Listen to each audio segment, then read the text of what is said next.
இது உங்கள் வானொலி தகவல். நான் உங்கள் சபரி. சிவனுக்கு உரிய ராத்திரி சிவராத்திரி. சிவராத்திரி பற்றின ஒரு கதையை தான் பார்க்க போகிறோம். இந்த கதை ரொம்ப சுவாரஸ்யமாக இருக்கும். முழுமையாக பாருங்கள். பார்த்துட்டு உங்களுடைய கருத்துக்களை கமெண்ட் செக்ஷனில் சொல்லிடுங்க. சிவன் என்றால் சிவப்பாக இருக்கிறவன், சிவன் என்று பொருள். சிவப்பானவன் என்றால் சிவப்பின் உருவமானவன் என்றும் பொருள். சிவப்பு என்றாலே அன்பு, அருள்.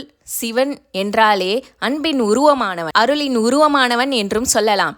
சிவராத்திரி என்றால் அன்பிற்குண்டான ராத்திரி, அருளுக்குண்டான ராத்திரி. சிவராத்திரி அன்று இறைவனின் அன்பும் அருளும் மழை போல கொட்டிக்கொண்டே இருக்குமாம். மனதை ஒருநிலைப்படுத்தி நம்முடைய முதுகெலும்பை நேராக வைத்துக்கொண்டு அன்பையும் அருளையும் பெற்றுக்கொள்ளலாம். சிவராத்திரி அன்று ஒரு வேடன் காட்டுக்கு மான் வேட்டையாட சென்றான். நீண்ட நேரமாகியும் ஒரு மானும் வராததால் அருகில் இருந்த ஒரு வில்வ மரத்தின் கிளை மீது ஏறி மானின் கூட்டம் ஏதேனும் வருகிறதா என்று பார்த்தானாம். மான் வேறு விலங்குகள் எதுவும் அவன் கண்ணுக்கெட்டிய தூரம் வரை தென்படவே இல்லை, வரவும் இல்லை.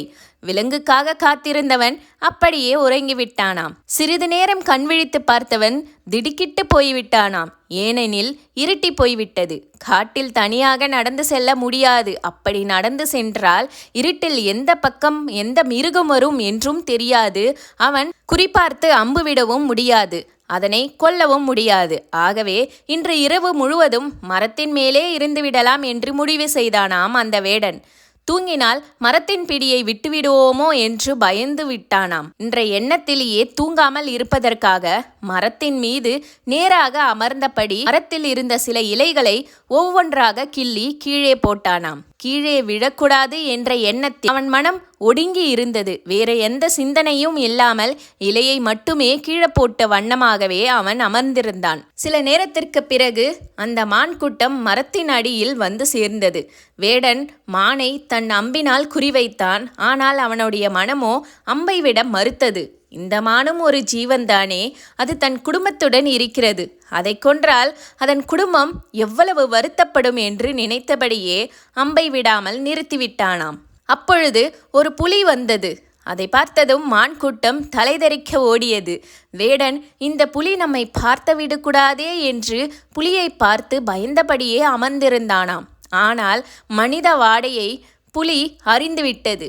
உடனே மேலே பார்த்து வேடனை தின்பதற்காக மரத்தின் மீது தாவி ஏறியது. வேடனின் அருகில் வந்து அவனை பார்த்து கொண்டே இருந்தது. சிறிது நேரம் அவனை பார்த்து கொண்டிருந்த புலி அவனை ஒன்றுமே செய்யாமல் திரும்பி சென்று விட்டதாம்.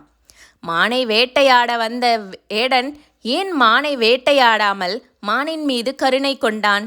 வேடனை தின்பதற்காக வந்த புலி ஏன் அவனை கடிக்காமல் சென்றது? அவனின் மனம் மரத்தின் மீதிருந்து தான் விழக்கூடாதே என்ற எண்ணத்தில் மட்டும் ஒருமுகப்பட்டு இருந்தது. முதுகுத்தண்டு நேராக வைத்திருந்தான். மரத்தின் மீதிருந்து அவன் கிள்ளி எறிந்த வில்வ இலைகள் மரத்தின் கீழிருந்த சிவலிங்கத்தின் மீது விழுந்தது. அன்றோ சிவராத்திரி. ஆதலால் அவன் சிவராத்திரியில் சிவ பூஜை செய்த பலனை பெற்றான்.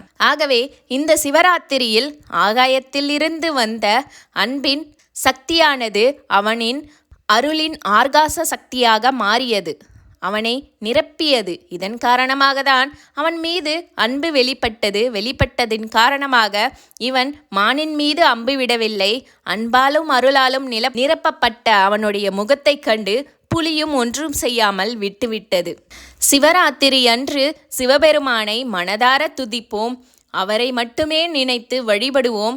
உங்கள் வாழ்க்கையிலும் எல்லோர் வாழ்க்கையிலும் நல்லதே நடக்கட்டும். இதுவரைக்கும் இந்த கதையை பார்த்ததுக்கு ரொம்ப ரொம்ப நன்றி. இந்த வீடியோவை லைக் பண்ணுங்கள், ஷேர் பண்ணுங்கள். எங்கள் சேனலை மறக்காமல் சப்ஸ்கிரைப் பண்ணிக்கோங்க. நன்றி.